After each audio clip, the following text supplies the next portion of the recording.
সুপ্রিয় শিক্ষার্থীবৃন্দ, একাদশ শ্রেণীর আমরা আবার হাজির হয়েছি অনলাইন ক্লাসে। গৃহ প্রবন্ধের বেগম রোকেয়া সাখাওয়াত হোসেনের লেখা গৃহ প্রবন্ধের বাকি অংশটুকু আজকে আমরা শেষ করব এবং প্রশ্ন আলোচনা করব।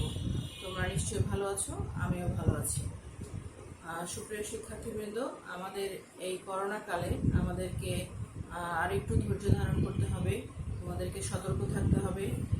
তৃতীয় ঢেউ ইতিমধ্যে চলে এসেছে। তোমরা পার্শ্ববর্তী দেশ ইন্ডিয়ার ভয়াবহতা, দিল্লি, বিশেষ করে দিল্লিতে যে করোনা মহামারী তৃতীয় ঢেউয়ের যে ভয়াবহ আকার ধারণ করেছে, তোমরা নিশ্চয়ই দেখেছো পত্রপত্রিকায় কিংবা টেলিভিশনে কিংবা ইন্টারনেটে। সেদিক থেকে তোমরা পরিবার পরিজন নিয়ে নিজেরা সতর্ক থাকবে এবং সুস্থ থাকবে, এই আশাবাদ রেখে আমরা আজকের ক্লাস শুরু করছি। আমরা গতদিন শেষ করেছিলাম লেখিকা ওখানে রাজা রানী সম্বন্ধে, রানী যিনি রানী তিনি কিভাবে তার অবস্থান, তিনি রানী হলেও তিনি একজন সামান্য একজন নারী মাত্র, সেইটি বোঝানোর চেষ্টা করেছিলেন। এরপরে পর থেকে পড়ছি, লক্ষ্য করো 60 পৃষ্ঠা। মোহাম্মদীয় আইন অনুসারে আমরা পিতার সম্পত্তির উত্তরাধিকারিণী হই, আমাদের বাড়িও হয়, কিন্তু তাহা হইলে কি হয়? বাড়ির প্রকৃত কর্তা স্বামী, পুত্র, জামাতা, দেবর ইত্যাদি হন। তাহাদের অভাবে বড় আমলা বা নায়েবটি বাড়ির মালিক। গৃহকর্ত্রীটি ওই নায়েবের ক্রীড়া পুতুল মাত্র। ওই নায়েব কর্ত্রীকে যাহা বুঝায় অবধ নিরক্ষর কর্ত্রী তাহাই বুঝেন। নায়েব মানে হচ্ছে আগেকার দিনে জমিদারের এখনকার ভাষায় বলতে গেলে ম্যানেজার বলতে যা বোঝায়, অর্থাৎ জমিদারের কার্যক্রম বা যাদের জমিদারি দেখাশোনার জন্য যে লোকটি নিযুক্ত থাকেন তাকে নায়েব বলা হতো। অর্থাৎ স্বামী পুত্র তারা যখন তাদের অবর্তমানে গৃহকর্ত্রী বাড়ির মালিকানা দাবি করতে পারেন না, তখনও নায়েব অর্থাৎ একজন পুরুষ কর্তৃত্ব চালান পরিবারে, সেইটি বোঝানোর চেষ্টা করা হচ্ছে। ওইরূপ আরও কত উদাহরণ দেওয়া যাইতে পারে। খদিজা প্রভূত সম্পত্তির উত্তরাধিকারিণী, তাহার স্বামী হাশেম দরিদ্র কিন্তু কুলীন বিদ্বান। কুলীন মানে হচ্ছে যার বংশ পরিচয় খুব উচ্চ মর্যাদা সম্পন্ন, বিদ্বান মানে হচ্ছে যিনি অনেক জ্ঞানী ব্যক্তি। হাশেম ছলে কৌশলে সমস্ত জমিজমা আত্মসাৎ করিয়া লইলেন। খদিজার হাতে 1 পয়সা নাই। খদিজার পৈতৃক বাড়িতে বসিয়াই হাশেম আর 2-3টা বিবাহ করিয়া তাহাকে সতিনী জ্বালায় দগ্ধ করিতে লাগিলেন। এরূপ না করিলে আর ক্ষমতাশালী পুরুষের বাহাদুরি কি? ইহাতে যদি খদিজা সামান্য বিরক্তি প্রকাশ করেন, তবে প্রবীণা মহিলাগণ তাহার হৃদয়ে স্বামীভক্তির অভাব দেখিয়া নিন্দা করেন। আমার এই প্রবন্ধ পাঠ করিয়া ভ্রাতা ভগ্নীগণ হয়তো মনে করিবেন যে আমি কেবল ভাতৃবৃন্দকে নরাকারে পিশাচ রূপে অঙ্কিত করিবার জন্যই কলম ধরিয়াছি। তাহা নয়। আমি তো কোথাও ভ্রাতাদের প্রতি কটু শব্দ ব্যবহার করি নাই, কাহাকেও পাপিষ্ঠ, পিশাচ, নিষ্ঠুর বলিয়াছি কি? কেবল রমণী হৃদয়ের ক্ষত দেখাইয়াছি। যে কথায় বলিতে আপন দুঃখ পরনিন্দা হয়, এক্ষেত্রে তাহাই হইয়াছে।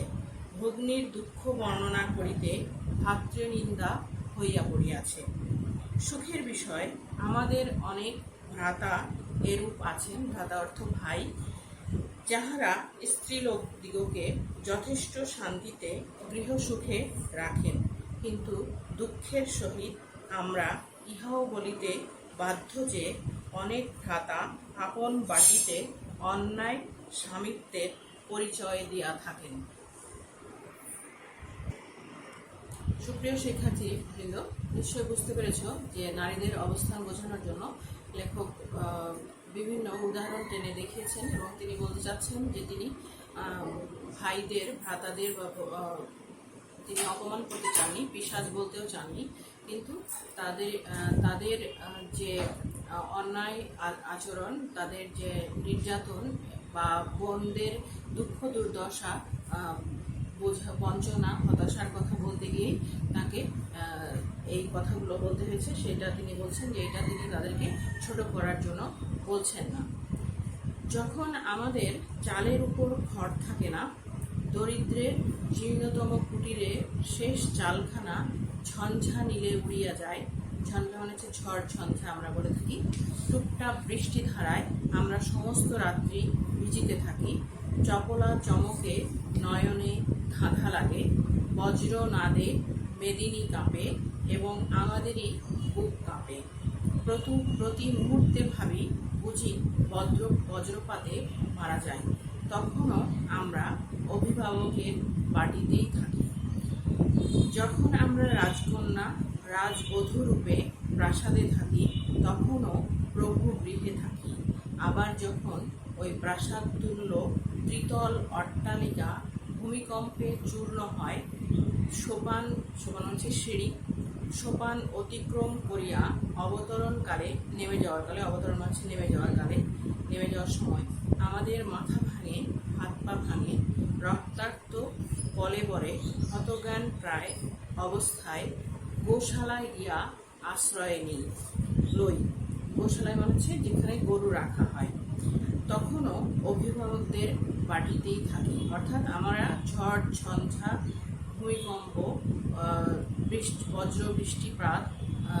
বজ্রসহ বৃষ্টিপাত সব কিছু, মেদিনী মানে পৃথিবী, বজ্রনাদে যখন পৃথিবী কাঁপে, তখনও আমরা অভিভাবকদের বাটিতেই থাকি। অর্থাৎ আমরা একা নিরাপদ বোধ করতে পারি না। আমরা গৃহস্থের বৌঝি রূপে প্রকাণ্ড আটচালায় বাস করিলেও প্রভুর আলয়ে থাকি। প্রভুর আলয় মানে হচ্ছে যেখানে আমাদের পরিবারের কর্তা প্রভু রূপে, অর্থাৎ প্রভু এবং দাসের যে সম্পর্ক, সেই সম্পর্ক বিদ্যমান থাকে। প্রভুর আলয় মানে হচ্ছে প্রভু মানে আমরা সত্যিকারভাবে প্রভু বলতে আল্লাহ তাআলাকে বোঝানো হয়, কিন্তু এখানে স্বামীকে বা পরিবারের প্রধান কর্তাকে বোঝানো হচ্ছে। তার আলয় মানে হচ্ছে তার বাড়িতে থাকি। আর যখন চৈত্র মাসে ঘোর অমানিশীতে প্রভুর বাটিতে দুষ্ট লোক কর্তৃক লঙ্কা কাণ্ডের অভিনয় হয়, তখন সব জিনিসপত্র সহ ঘরগুলি দাউ দাউ করিয়া জ্বলিতে থাকে। আমরা এক বসনে প্রাণটি হাতে করিয়া কোনো মতে দৌড়াইয়া গিয়া দূরস্থিত একটা ফুলগাছ তলে দাঁড়াইয়া কাঁপিতে থাকি। তখনও অভিভাবকের বাটিতেই থাকি। অর্থাৎ লেখক বলছেন যে গৃহস্থ বৌঝিরা যখন প্রকাণ্ড আটচালায় বাস করলেও তারা প্রভুর আলয়ে থাকে। অর্থাৎ ওখানেও প্রভু এবং দাসের সাথে যে সম্পর্ক, সেই সম্পর্ক বিদ্যমান থাকে। এবং চৈত্র মাসে যখন ঘোর অমানিশীতে মানে যখন অমাবস্যা হয়, তখনও প্রভুর বাড়িতে, অর্থাৎ স্বামীর বাড়িতে যখন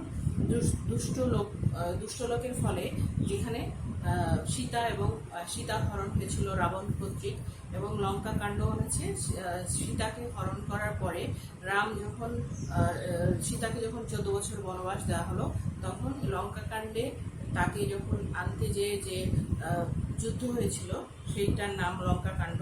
রাবণের সাথে যে যুদ্ধ হয়েছিল রামের, সেটাকে বলা হয় লঙ্কা কাণ্ড।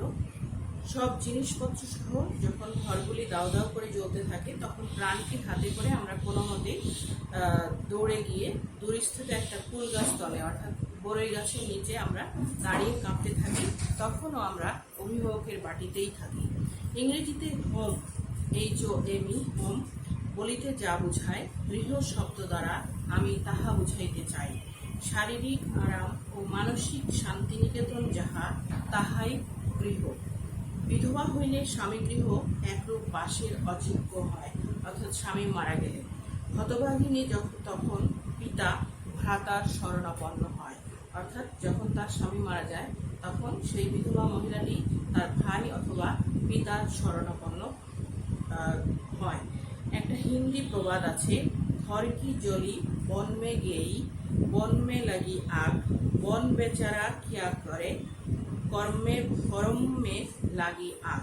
অর্থাৎ গৃহে দগ্ধ হইয়া বনে গেলাম, বনে লাগিল আগুন, বন বেচারা কি করিবে, আমার কপালেই লাগিয়াছে আগুন। এটি প্রবাদ চরম নারী সমাজের চরমতম অবস্থা বোঝানোর জন্য লেখক এই প্রবাদটি ব্যবহার করেছেন। অর্থাৎ গৃহ যখন আগুন লাগে তখন বনে গেলাম, বনেও যখন আগুন লাগবে তখন বন বেচারা কি করবে, বনের কিছু করার নাই, কারণ মেয়েটির কপালেই আগুন লেগেছে। তাই বলি, গৃহ বলিতে আমাদেরই একটি পর্ণকুটির নাই, অর্থাৎ গৃহ বলতে একটি শান্তির ছায়াসিনী সুনিবিড় পর্ণকুটির, হোক সেটা মাটির তৈরি, উপরে খড়ের চাল, পর্ণকুটির যাকে বলা হয়, কিন্তু সেইটিও আমাদের নেই মেয়েদের। প্রাণী জগতে কোনো জন্তুই আমাদের মতো নিরাশ্রয়া নহে। অর্থাৎ লেখক বলছেন যে প্রাণী জগতে, এত বড় যে একটা প্রাণী জগৎ, এই প্রাণী জগতে মেয়েদের মতো নিরাশ্রয় কেহ নেই, সকলেরই গৃহ আছে, নাই কেবল আমাদের। শিক্ষার্থীবৃন্দ, এখন শব্দার্থটিকে লক্ষ্য করো। বিরাম মানে হচ্ছে বিশ্রাম, নিকেতন বাড়ি, শ্রান্ত কাজ করে ক্লান্ত, গৃহী গৃহে বসবাসকারী, উপাদেয় সুস্বাদু, বাটি বাড়ি, অন্তঃপুর ভেতর বাড়ি, উপমণ্ডপ স্বল্পজ্ঞানী, যথোচিত যথার্থ, অসূর্যম স্পর্শ, সূর্যের আলো দেখতে পায় না এমন, সবারই যাত্রী, এখানে গাড়িতে চড়ে যাত্রী হওয়া দরকার পড়ে না বোঝানো হয়েছে। গহ্বর কল্পনার স্বর্গ, কুক্কুট মোরগ বা মুরগি, প্রফুল্লমুখী আনন্দিত, সপত্নী কণ্টক, অর্থাৎ সতীনকে এখানে কাঁটা বা যন্ত্রণা হিসেবে চিহ্নিত করা হয়েছে। অধীশ্বর মালিক, কোন্দল বা বিবাদের কথ্যরূপ মানে ঝগড়া। অমরাবতী স্বর্গ, মনোহর মন হরণকারী। টিপাই ইংরেজি টিপয় শব্দ থেকে এসেছে, হালকা খাবার পরিবেশনের জন্য 3 পা বিশিষ্ট ছোট টেবিল। বৈঠকখানা বসার ঘর। বিলাত আরবি ভাষা থেকে গৃহীত শব্দ, বিদেশ ইংল্যান্ড ইউরোপ ইত্যাদি বোঝাতে ব্যবহৃত হয়। বর্ষীয়সী বয়স্ক। নায়েব ফার্সি শব্দ, প্রতিনিধি অর্থে ব্যবহৃত হয়। জমিদারি ব্যবস্থায় নায়েবরা জমিদারের প্রতিনিধি হিসেবে কাজ করতেন। ক্রীড়া পুতুল, খেলার পুতুল, প্রভূত প্রচুর অনেক, কুলীন উচ্চ বংশজাত। আত্মসাৎ অন্যায়ভাবে গ্রাস করা হয়েছে এমন, নাড়াকার মানুষ স্বরূপ। পিশাচ নিষ্ঠুর লোভী অর্থে ব্যবহৃত হয়েছে। ঝঞ্ঝানীল ঝড়ের বাতাস। চবলা চমক বিদ্যুৎ চমক। বজ্রনাদ বজ্রের শব্দ, অর্থাৎ বিদ্যুৎ চমকের শব্দ, বজ্র আমরা অন্য অর্থে বলি বজ্রবৃষ্টি। মেদিনী পৃথিবী, ত্রিতল 3 তলা বিশিষ্ট, অট্টালিকা দালান, সোপান সিঁড়ি, কলেবর দেহ শরীর, গোশালা গোয়ালঘর বা গরু রাখার ঘর। অমানুষিক অন্ধকার রাত্রি বা অমাবস্যা। লঙ্কাকাণ্ড রাম রাবণের যুদ্ধ, এখানে দুষ্ট লোক কর্তৃক লঙ্কাকাণ্ডে অভিনয় বলতে বোঝানো হয়েছে বাজে লোকের আক্রমণ। শরণাপন্ন শরণ অর্থাৎ সাহায্য বা আশ্রয়, এখানে শরণ বানানটা লক্ষণীয়। তালব্যশ র মূর্ধন্য। শরণ ও আপন্ন শব্দ দুটি যুক্ত হয়ে শরণাপন্ন অর্থাৎ আশ্রয় বা সাহায্য প্রার্থী। আর একটা দন্তস্বয় ময়ে যুক্ত, যেটা স্মরণ করা, মানে কোনো ব্যক্তিকে বা কোনো মানুষকে স্মরণ করার অর্থে বা কোনো স্মৃতি স্মরণ করা অর্থে বোঝানো হয়। সেই স্মরণ আলাদা, এই স্মরণ আলাদা। পর্ণকুটির মানে হচ্ছে পাতার ঘর। নিরাশ্রয় মানে হচ্ছে আশ্রয়হীন। শিক্ষার্থী বন্ধুরা, পাঠ পরিচিতি লক্ষ্য করো। প্রচলিত সমাজ ব্যবস্থায় সাধারণত বলা হয়ে থাকে নারীর জন্য বরাদ্দ ঘর আর পুরুষের জন্য আছে বাহির, অর্থাৎ পুরুষ সম্পৃক্ত থাকবে বাহিরের ঘর, বাহিরের জীবন ও জগতের সঙ্গে। অন্যদিকে গার্হস্থ্য পারিবারিক জীবনে সীমাবদ্ধ থাকবে নারী।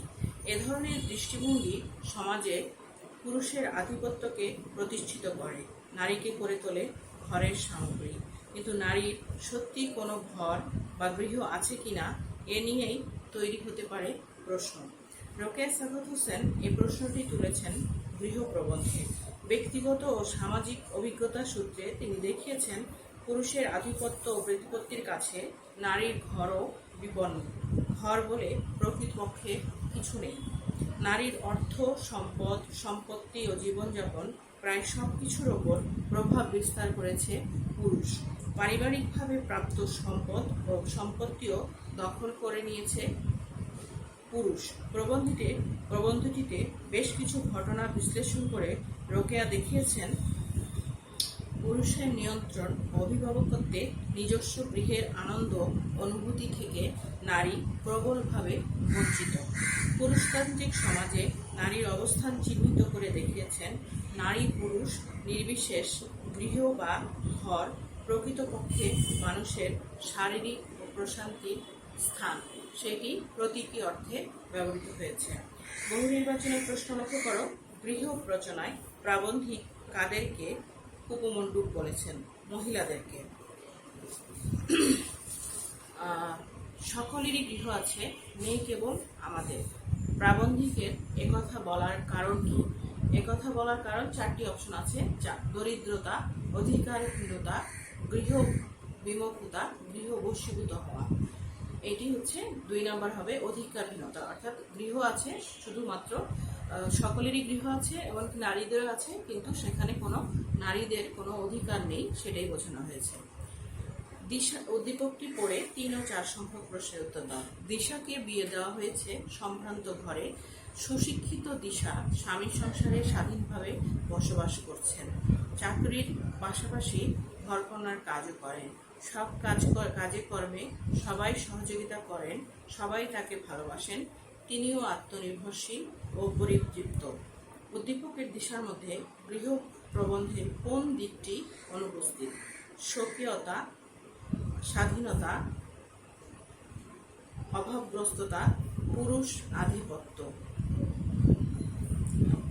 পুরুষ আধিপত্যটি অনুপস্থিত। উক্ত বৈশিষ্ট্যটি নিচের যে বাক্যে পাওয়া যায়, অধিকাংশ ভারত নারী গৃহসুখে বঞ্চিত। প্রকাণ্ড আটচালায় বাস করিলেও প্রভুর আলয়ে থাকি। অনেক ভ্রাতা আপন আপন বাটিতে অন্যায় স্বামিত্বে পরিচয় দিয়ে থাকেন। কিন্তু এখানে চাকরির পাশাপাশি তিনি ঘর সংসার করেন, সব কাজে কর্মে সহযোগিতা করেন, সবাই ভালোবাসেন, তিনি আত্মনির্ভরশীল ও পরিতৃপ্ত। কিন্তু এখানে উক্ত বৈশিষ্ট্যটি নিচের এখানে যে উদ্দীপক দেওয়া হচ্ছে তার সাথে গৃহ প্রবন্ধের 3টি বৈশিষ্ট্যই বিদ্যমান, অর্থাৎ সবকিছুই আছে, তা সত্ত্বেও তার স্বামীর সংসারে তিনি সুন্দরভাবে বসবাস করছেন। গৃহ প্রবন্ধের সাথে সবগুলো উদ্দীপকেরই মিল পাওয়া যায়। তো আমরা আজকে এখানে গৃহ প্রবন্ধটি শেষ করলাম। তোমরা নিশ্চয়ই বোঝার চেষ্টা করেছো এবং এখানে আমাদের জ্ঞানমূলক প্রশ্ন অনেক রকম হতে পারে। বেগম রোকেয়া সাখাওয়াত হোসেন কত সালে জন্মগ্রহণ করেছিলেন, তার পিতার নাম কি, তার মাতার নাম কি, তিনি কতদূর লেখাপড়া করেছিলেন, তার বোনের নাম কি, তার ভাই, তিনি যে বোন বা ভাইয়ের সহযোগিতায় লেখাপড়া করেছিলেন তাদের নাম কি, তার বিয়ে হয়েছিল কোন জেলায়, বিহারে, তার স্বামীর নাম কি, তিনি স্বামীর সহযোগিতায় কতদূর তার লেখাপড়ায় পূর্ণতা এসেছিল, সেগুলো জ্ঞানমূলক প্রশ্ন এবং অনুধাবন প্রশ্ন এগুলো থেকে আমরা পেতে পারি। তো এগুলো তোমরা নিজেরা একটু চর্চা করবে, তাহলে তোমাদের পড়াগুলো সহজ মনে হবে এবং সাথে সাথে ভিডিওগুলো তোমরা দেখবে এবং একজন আরেকজনের সাথে আলোচনা করবে। দরকার হলে তোমরা আমাকে মেসেঞ্জারে প্রশ্ন করতে পারো, যে অংশটা তোমরা বোঝো না সেই প্রশ্নগুলো তোমরা অনায়াসে করতে পারো। আমাদের যে গ্রুপ আছে কৃষ্ণা স্কুল অ্যান্ড কলেজের যে গ্রুপ, সেই গ্রুপে তোমরা অনায়াসে আমাদের মেসেঞ্জার গ্রুপে প্রশ্ন করতে পারো, সেগুলো আমরা সাধারণত সমাধান দেওয়ার চেষ্টা করব। নিশ্চয়ই আমাদের এই করোনাকাল, বৈশ্বিক মহামারী করোনাকাল শেষ হয়ে যাবে, তাহলেই আমরা আবার ক্লাসে ফিরে যেতে পারবো। সেই কামনায় আজকে শেষ করছি। ধন্যবাদ সকলকে। আসসালামু আলাইকুম।